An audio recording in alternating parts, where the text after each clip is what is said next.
Okay, so here we go. Allo Conson wants to know, will you do a brief shareable videos on truth? I think I put these together because they're related. Truth exists, it's knowable, it's discoverable, and it's verifiable. To claim there is no truth is to immediately refute oneself. Please hammer this home repeatedly for the benefit of the rising generation.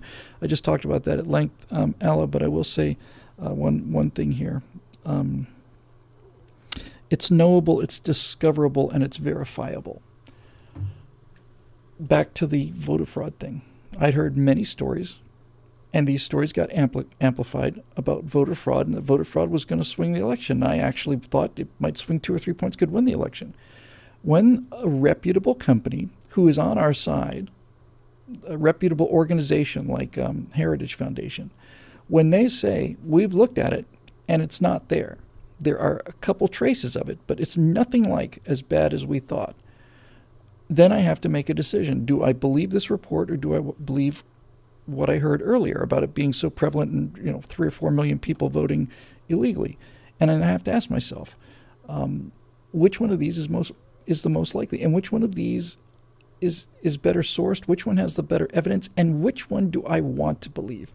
Because if it's something I want to believe, I give it extra credit in terms of staring it down. You want to think that Obama was elected because they stole it from us. And the same reason the Dems are doing it with Donald Trump.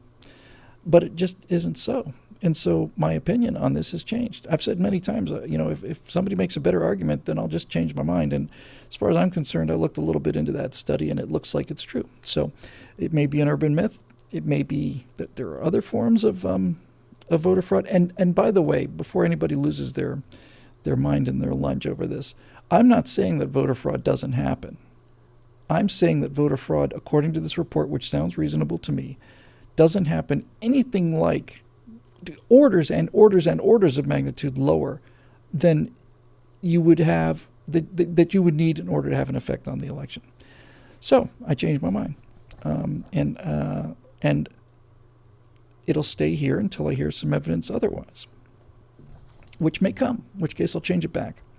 But right now, that's the best evidence. It's a good source. It's a reputable study, reputable organization. They don't have an axe to grind with this. And once I accepted the fact that this was actually probably true, I was enormously relieved.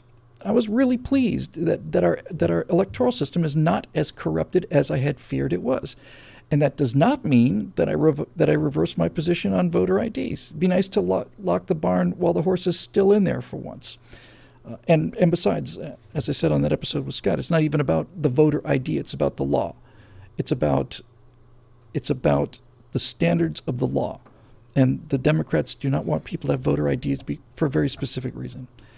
So anyway, and we have them, and we do want them for another specific reason.